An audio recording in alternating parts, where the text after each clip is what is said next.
السلام علیکم۔ یہ ایک بہت اہم سوال آیا ہوا ہے کہ کیا واقعی آبا و اجداد کی اتباع ضروری ہے، کیونکہ خاص طور پر جیسے نماز ہے، قرآن اور حدیث کہیں سے بھی اس کی وہ تفصیل نہیں ملتی جو ہمارے یہاں مروجہ طور پر رائج ہے۔ اس کو سب تقلید پرستی سے ہی لیتے ہیں کہ باپ دادا سے ایسے ہی پڑھتے چلے آ رہے ہیں۔ یہ اختلاف ضرور ہے کہ ہر فرقہ والوں کی اپنی اپنی نمازیں ہیں، لیکن اس پر سب متفق ہے کہ بہرحال نماز پڑھنا ہے، چاہے کوئی 3 وقت پڑھے یا 5 وقت پڑھے، اور یہ سب کچھ صرف ایک تواتر سے آ رہا ہے، یعنی باپ دادا کی تقلید کی وجہ سے۔ تو کیا ایسا ہے کہ قرآن میں اللہ نے حکم دیا ہے کہ باپ دادا کو عمل کو دیکھتے ہوئے اس کو اپنا لیا جائے؟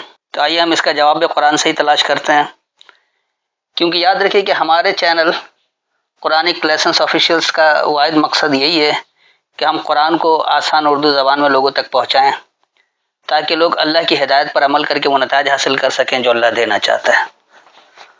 وگرنہ یاد رکھیں کہ تقلید پرستی کے نام پر تو بہت کچھ ہو رہا ہے، خاص طور پر ابھی حج کا مہینہ آ رہا ہے اور گلی گلی قربانی ہوگی، یہ سب کچھ بھی تقلید پرستی ہے۔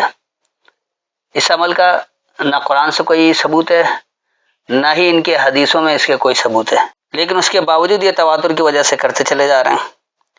تو زیادہ اہمیت نہ قرآن کی ہے نہ حدیث کی، بلکہ باپ دادا سے جو عمل چلا آ رہا ہے اس کو دیا جاتا ہے۔ تو ایسا کیوں ہے؟ یاد رکھیے جب قرآن کا سچ سامنے آتا ہے تو پھر لوگ یہ کہتے ہیں کہ ہم وہی کریں گے جو ہمارے باپ دادا کو ہم نے کرتے دیکھا ہے۔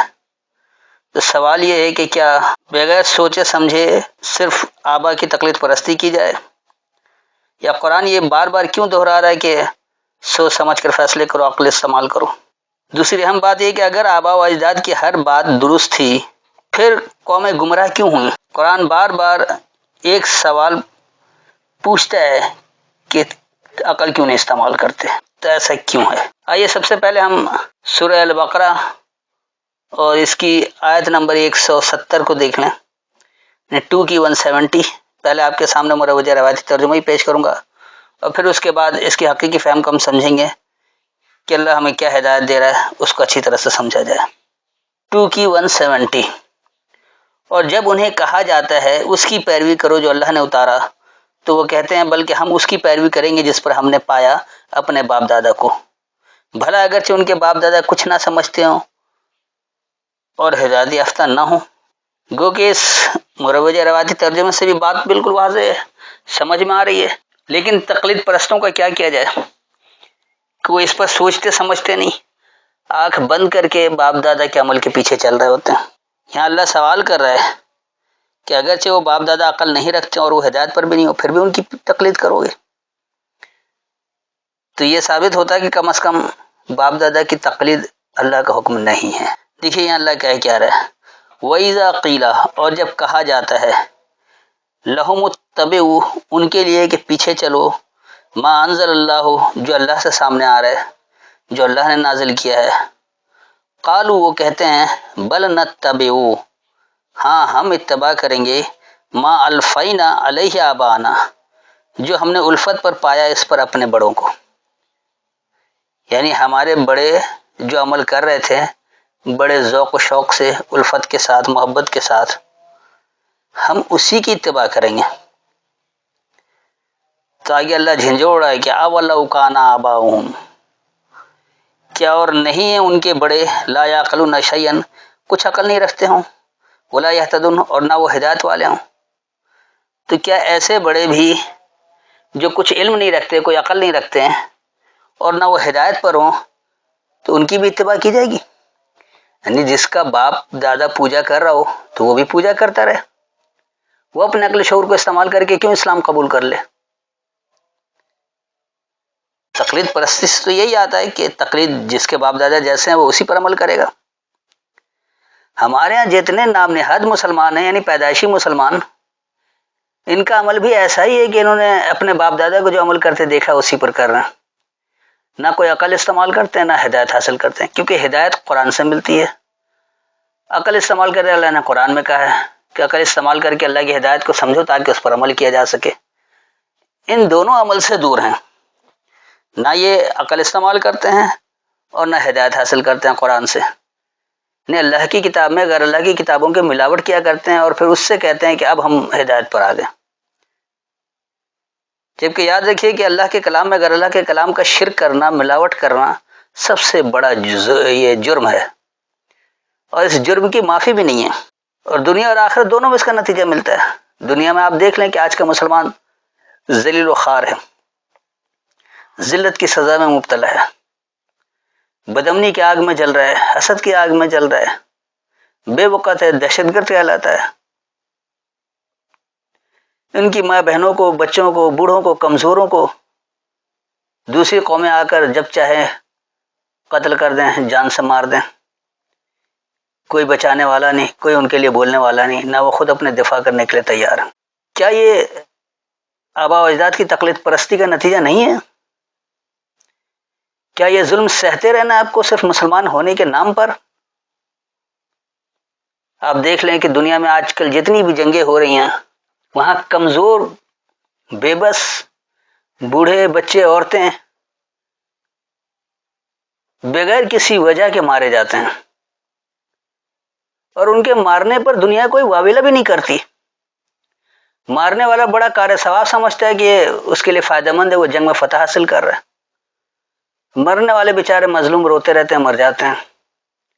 لیکن دنیا میں ایسے کوئی بھی قوم نہیں ہے، کوئی ایسی قوم نہیں ہے، کسی قوم میں اتنی غیرت نہیں ہے کہ وہ مظلوموں کے ظلم کے خلاف آواز اٹھا سکے، بلکہ ظالم کا ساتھ دیتے ہیں اور کہتے ہیں کہ جی یہ سب کچھ ٹھیک عمل ہے۔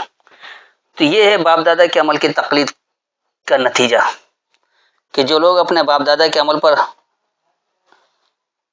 چل رہے ہوتے ہیں، جس پر انہوں نے اپنے باپ دادا کو جس الفت میں پایا، جس محبت میں پایا، اسی عمل کو وہ دہرا رہے ہوتے ہیں، تو نتیجہ یہ نکلتا نہ عقل و استعمال کرتے ہیں، نہ ہدایت حاصل کر سکتے ہیں، نہ اپنے اوپر ظلم ہونے سے بچا سکتے ہیں، نہ ظالم کا ہاتھ روک سکتے ہیں۔ آج آپ اسرائیل فلسطین کی جنگ دیکھ لیں، یا امریکہ ایران کی جنگ دیکھ لیں، آپ دیکھ لیں کہ یہ ظالم لوگ کمزور، بے بس عورت، مرد اور بچوں پر بمباری کر دیتے ہیں، میزائل مار دیتے ہیں اور چلے جاتے ہیں۔ ان کو اس بات کا احساس بھی نہیں کہ وہ ظلم کر رہے ہیں۔ بھئی اگر کسی نے آپ کے ساتھ کوئی ظلم کیا تو آپ اس کا ہاتھ روکیں۔ اگر کوئی آپ کے لیے خطرناک ہے، آپ کے لیے جان لیوا ثابت ہو رہا ہے، تو آپ اس جان لینے والے کو روکیں۔ جس نے کوئی کوشش نہیں کی اس کو کیوں مار رہے ہیں؟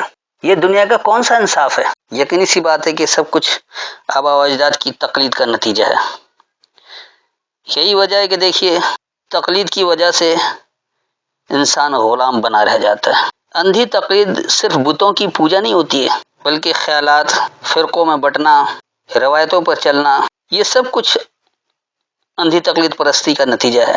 کیا ہمارا دین قرآن پر کھڑا ہے، یا ہم وہی بابا یعنی کہ اپنے آبا و اجداد کی تقلید میں لگے ہوئے ہیں؟ کیا آج کا دور بھی سوچنے سمجھنے سے آ رہی ہے اور گمراہی کی اندھی تقلید پرستی ہے، یا عقل و شعور استعمال کر کے اللہ کی ہدایت کو سمجھنا اور اس پر عمل کرنا اور اس کے نظام کو رائج کرنا ہے؟ ایسا کیوں نہیں ہو رہا؟ آپ دیکھ لیں کہ ہر قوم میں جہاں انبیاء ہے تو انبیاء کی باتوں کو کیوں جھٹلایا گیا؟ اگرچہ باپ دادا صحیح عمل کرتے چلے آ رہے تھے، تو انبیاء کی تعلیم میں اتنا فرق کیوں آ گیا؟ وہ پس پشت کیوں چلی گئی؟ نئے سرے سے ہدایت کی ضرورت کیوں پیش آئی؟ یاد رکھیے کہ جب تک آنکھ بند کر کے اندھی تقلید پرستی جاری رہے گی، دنیا ایسے ہی ظلم کا شکار رہے گی۔ اور ایک بات اور اچھی طرح سے یاد رکھ لیں کہ آج کے دور کا یہ سب سے خطرناک سوال ہے، بلکہ خطرناک جملہ ہے، کہ ہمیں ہمارے باپ دادا کا طریقہ کافی ہے۔ سوچئے، کیا یہ سوچ انسان کو حق سے دور نہیں کر رہی؟ کیا یہ سوچ انسان کو تباہ و برباد نہیں کر رہی ہے؟ کیا آبا و اجداد کی اندھی تقلید پرستی آپ کو فرقوں میں بانٹ کر کمزور نہیں کر رہی؟ تو آئیے دیکھیے، اللہ نے کہیں بھی یہ نہیں کہا کہ اپنے باپ دادا کی اتباع کرنا۔ اللہ ہر جگہ جھنجھوڑتا ہے، عقل استعمال کرنے کی دعوت دیتا ہے، سوچنے سمجھنے کی دعوت دیتا ہے۔ اللہ قرآن بھی آسان اسی کے لیے کہہ رہا ہے جو سوچنے سمجھنے کی صلاحیت رکھتا ہے۔ ہدایت اسے ہی ملتی ہے جو سوچ سمجھ کر فیصلے کرتا ہے، جو عقل و شعور کی بنیاد پر پرکھتا ہے کہ اللہ کی بات درست ہے یا غلط ہے، ہم اس پر عمل کریں گے تو کیا نتائج آئیں گے اور نہیں کریں گے تو کیا نتیجہ سامنے آئے گا، جو ہر پہلو سے اللہ کی ہدایت کا جائزہ لیتا ہے اور جب مطمئن ہوتا ہے اس پر عمل کرتا ہے تو پھر اسے نتائج ملتے ہیں۔ اور اگر ایسا نہیں کرے اور آج کے نام نہاد مسلمانوں کی طرح ہر عمل کو لے کر چلتا رہے کہ ہمارے باپ دادا سے یوں ہوتا چلا رہا ہے، دنیا یوں کر رہی ہے، 1400 سال سے یہ چلا رہا، آج تم لوگ نئے قرآن سمجھنے والے آ گئے، تو یاد رکھیے وہ دنیا میں ایسے ہی ذلیل و خوار رہیں گے، اسی طرح مار کھاتے رہیں گے، اسی طرح مظلومیت کا شکار رہیں گے، نہ یہ ظالم کو روکنے کی طاقت رکھ سکتے ہیں، نہ ظالم کے خلاف بولنے کی صلاحیت رکھ سکتے. تو ایسے افراد دنیا میں بھی ذلیل و خوار ہوں گے اور آخرت میں تو ذل و تخاری ہمیشہ ہمیشہ کے لیے لکھ دی گئی ہے. تو یاد رکھیے اللہ نے کہیں بھی یہ نہیں کہا کہ اپنے باپ دادا کے عمل کے پیچھے چلنا، وہ بھی آنکھ بند کر کے کہ اس کی اتباع کرنا، چاہے وہ غلط ہو یا صحیح ہو. اب آئیے آپ سورہ مائدہ اس کی آیت نمبر 104 دیکھ لیجئے. یہاں سے بھی آپ کو اس بات کا اندازہ ہو جائے گا کہ اللہ نے کبھی بھی یہ نہیں کہا کہ آنکھ بند کر کے کسی کی اطاعت کرنا. 5Q104. اور جب ان سے کہا جائے اور اس کی طرف جو اللہ نے نازل کیا اور رسول کی طرف، تو وہ کہتے ہیں ہمارے لیے وہ کافی ہے جس پر ہم نے اپنے باپ دادا کو پایا. تو کیا اس صورت میں بھی کہ ان کے باپ دادا کچھ نہ جانتے ہوں اور نہ ہدایت یافتہ ہوں؟ دیکھیے یہاں بھی اس مروجہ ترجمے سے بھی بات واضح ہے کہ اگرچہ یہ لوگ کہتے ہیں کہ اللہ اور رسول کی اتباع کرتے ہیں، تو یہ اللہ اور رسول کی اتباع سے بھی یہ بات ثابت نہیں کر سکتے، تو پھر یہ کہتے ہیں کہ ہمارے لیے وہ کافی ہے جس پر ہم نے اپنے بڑوں کو پایا. نہ یہ اللہ کو ماننے والے نہ رسول کے ماننے والے، بلکہ یہ اپنے بڑوں کے پیچھے چلنے والے آنکھ بند کر کے. اور وہ کہتے ہیں ہمارے بڑوں نے جو عمل کیا بس وہی کافی ہے. اب چاہے ان کے بڑے کوئی علم نہیں رکھتے ہوں اور نہ وہ ہدایت کو جانتے ہوں کہ ہدایت کیا ہے، لیکن دعوے دار ہیں کہ ہم سے بڑھ کر کوئی ہدایت یافتہ نہیں ہے. آج آپ دیکھ لیں دنیا میں جہاں بھی خالص قرآن کی بات کی جائے، جہاں اللہ کی ہدایت کو سمجھ کر عمل کرنے کی بات ہو، جہاں اس کی آیتوں کو عقل کی بنیاد پر سوچنے سمجھ کر ہر زاویے سے اس کی پرکھ کی بات ہو، تو فوری طور پر منکر حدیث کا فتویٰ لگتا ہے، پرویزیت کا فتویٰ لگتا ہے، قادیانی کا فتویٰ لگتا ہے. ایسا کیوں؟ آپ کیوں نہیں کہتے کہ اللہ نے کہا کہ اپنے باپ دادا کے پیچھے چلنا؟ آئے وہ کوئی ایک آیت دکھا دیں کہ اللہ نے کہا کہ تم اپنے باپ دادا کے پیچھے چلنا، جو کچھ انہوں نے کہا، جو عمل وہ کر کے گئے ہیں انہی کی اتباع کرنا. ایسا تو کہیں نہیں. دیکھیے اس آیت میں بھی اللہ کیا کہہ رہا ہے، وَإِذَا قِيلَ لَهُمْ، اور جب کہا جاتا ہے ان کے لیے، تعالوا، تم آؤ، إِلَى مَا أَنزَلَ اللَّهُ، اس کی طرف جو اللہ سے سامنے آ رہا ہے، جو اللہ نے نازل کیا، وَإِلَى الرَّسُولِ، یعنی اس کے رسالے کی طرف. یہ یاد رکھیے کہ قرآن میں جہاں بھی الف لام کے ساتھ الرسول آیا ہے، یہ اس کا خاص پیغام نہیں، اس کی کتاب کے لیے آیا. جہاں الف لام کے بغیر رسول آیا وہ شخصیت کے لیے آیا. تو اللہ کا پیغام اللہ کے رسالے کی طرف سے ملتا ہے، اس لیے جو اللہ سے سامنے آ رہا ہے یعنی اس کے رسالے کی طرف. اللہ کی اتباع کیسے ہوگی؟ اس کے رسالے کی اتباع کر کے. یاد رکھیے گا کہ پورے قرآن میں اللہ نے کہیں یہ نہیں کہا کہ اطیعوا محمد کی اتباع کرنا، نہیں کہا. اطیعوا اللہ و اطیعوا الرسول ضرور کہا ہے کہ اللہ کی اطاعت کرو یعنی اس کے رسالے کی اطاعت کرو. واطیعوا محمد نہیں کہا، بلکہ یہاں تک کہہ دیا کہ اگر تم نے اپنی طرف سے کچھ دیا تو تمہارا دانا ہاتھ پکڑ کے رگ گردن کاٹ ڈالیں گے. آپ اپنے ہی مروجہ ترجمے میں دیکھ لیں. تو جب اللہ اپنے نبی کو، اپنے رسول کو اتنی سخت بات کہتا ہے کہ اگر اپنی طرف سے کچھ دیا تو دانا ہاتھ پکڑ کے رگ گردن کاٹ ڈالیں گے، ہے کوئی اللہ سے بچانے والا؟ تو آپ کو یہ اختیار کس نے دے دیا کہ آپ اپنے باپ دادا کے نام پر یا حدیث اور سنت کے نام پر جو چاہے وہ لکھ کر دے دیں اور اس کو آنکھ بند کر کے عمل کر لیا جائے؟ ایسا ہرگز نہیں ہے. اللہ نے واضح طور پر کہہ دیا کہ جب ان کے لیے کہا جاتا ہے کہ تم آؤ اس کی طرف جو اللہ نے نازل کیا یعنی اس کے رسالے کی طرف، قالوا، وہ یہ کہتے ہیں، حسبنا ما وجدنا علیہ آباؤنا، ہمارا حساب جو ہم نے پایا اس پر اپنے بڑوں کو، ہم اسی سے حساب کتاب دیں گے، ہم قرآن سے حساب کتاب نہیں دیں گے.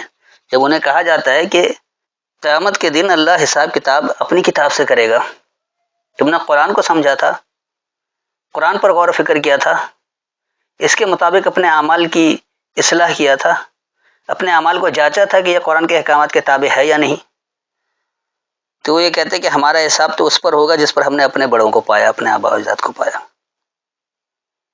اولو کان آباؤہم، اور کیا اگر ہیں ان کے بڑے لا یعلمون شیئا کچھ علم نہیں رکھتے ہوں، ولا یہتدون اور نہ وہ ہدایت والے ہوں؟ تو جو ان کے آبا و اجداد ہیں، بڑے ہیں، نہ وہ کوئی علم رکھتے ہیں اور نہ وہ ہدایت پر ہیں، کیا پھر بھی ان کے پیچھے چلا جائے؟ کیا ان کی اندھی تقلید آپ کو قیامت کے دن سرخرو کرے گی؟ کیا آپ کے آبا و اجداد کی تقلید آپ کو اس کا اللہ کے آگے جواب دے ہونا کہ اللہ ہم نے اپنے آبا و اجداد کی اتباع کیا تھا، اللہ کے احکامات کی اتباع کی باس پرس نہیں ہوگی؟ تو اللہ نے کہیں بھی یہ نہیں کہا کہ باپ دادا کے پیچھے اتباع کرنا، بلکہ ہمیشہ یہی کہا کہ اطاعت اللہ اور اس کے رسالے کی ہے۔ رسول میں بھی اللہ نے کسی کا نام نہیں دیا، کیونکہ واطع الرسول، اگر آپ رسول کے اطاعت کہیں گے تو یہاں کسی رسول کا نام نہیں ہے۔ پھر اللہ نے کہہ دیا کہ لا نفرق بین احد من رسولہ، تم کسی ایک رسول میں کوئی فرق نہیں کرنا۔ تو اب اگر آپ ابراہیم کی اتباع کرنا چاہتے ہیں، آپ موسیٰ کی اتباع کرنا چاہتے ہیں، آپ عیسیٰ کی اتباع کرنا چاہتے ہیں، آپ سلیمان کی اتباع کرنا چاہتے ہیں، یعنی آپ کسی بھی رسول کی اتباع کرنا چاہتے ہیں، تو وہ آپ کہاں سے لیں گے؟ آپ نے تو صرف محمد کی تاریخ بنا رکھی ہے۔ حدیث کے نام پر، سنت کے نام پر غیر اللہ کی جو مستند کتابیں بنا رکھی ہیں، چاہے وہ صحیح اربع کی صورت میں ہو، صحیح ستہ کی صورت میں ہو، تو وہ تو صرف اور صرف محمد کی تاریخ ہے، باقی رسولوں کی اتباع کیسے ہوگی؟ وہ تو ہو ہی نہیں سکتی۔ اور اگر یہ کہے کہ صرف محمد کی اتباع اللہ نے کہا ہے تو یہ آیت کی کھلی خلاف ورزی، کیونکہ اللہ کہہ رہا ہے لا نفرق بین احد من رسولہ، تم کسی ایک رسول میں کوئی فرق نہیں کرنا۔ تو اللہ تو رسولوں میں فرق کرنے سے منع کرتا ہے، رسول کی اتباع کہہ رہا ہے، تو کسی بھی رسول کی اتباع کی جائے۔ آپ نے صرف محمد پر اس کو کیسے فٹ کر دیا؟ یہ بھی قرآن کی کھلی خلاف ورزی ہے۔ تو اللہ یہ واضح طور پر بتا دے رہا ہے کہ جب لوگوں سے کہا جاتا ہے کہ تم آؤ اس کی طرف جو اللہ نے نازل کیا ہے، جو اللہ سے سامنے آ رہا ہے، اور اس کے رسالے کی طرف، وہ کہتے ہیں کہ ہمارا حساب جو ہم نے اپنے بڑوں کو جس پر پایا اس پر ہے۔ تو کیا اگرچہ ان کے بڑے کوئی علم نہیں، کچھ علم نہیں رکھتے ہوں اور نہ وہ ہدایت پر ہو، جب بھی ان کے پیچھے چلتے رہو گے؟ یاد رکھیے یہ اللہ کا حکم نہیں ہے، نہ اللہ ایسا چاہتا ہے۔ تو اللہ نے واضح طور پر عقل استعمال کرتے ہوئے اپنے احکامات کے پیچھے چلنے کا حکم دیا ہے، کہیں بھی اللہ نے آبا و اجداد کی فکر کو اپنانے کا نہیں کہا۔ تو یاد رکھیے اگر ہمیں دنیا میں اچھی زندگی گزارنی ہے، بہترین عمل کرنا ہے، اللہ کے دیے گئے احکامات پر مکمل عمل درآمد کرنا ہے، اور دنیا میں غالب آنا ہے، اللہ کے احکامات کو ہی غالب کروانا ہے، صرف اللہ ہی کی تابعداری کرنی ہے، کسی اور کی نہیں، کیونکہ ہر رسول کا حکم یہی ہوتا ہے کہ اللہ کی تابعداری کرو، اللہ کے علاوہ کسی اور کی تابعداری ہے ہی نہیں۔ تو اگر آج بھی ہم نے باپ دادا کی اندھی تقلید پرستی جاری رکھی اور ہر وہ عمل کو کرتے رہے جس کی تصدیق قرآنی آیتیں نہیں کرتی ہیں، تو یاد رکھیے تباہی کے ذمہ دار آپ خود ہیں، کیونکہ آپ نے اللہ کی ہدایت کو چھوڑ رکھا ہے۔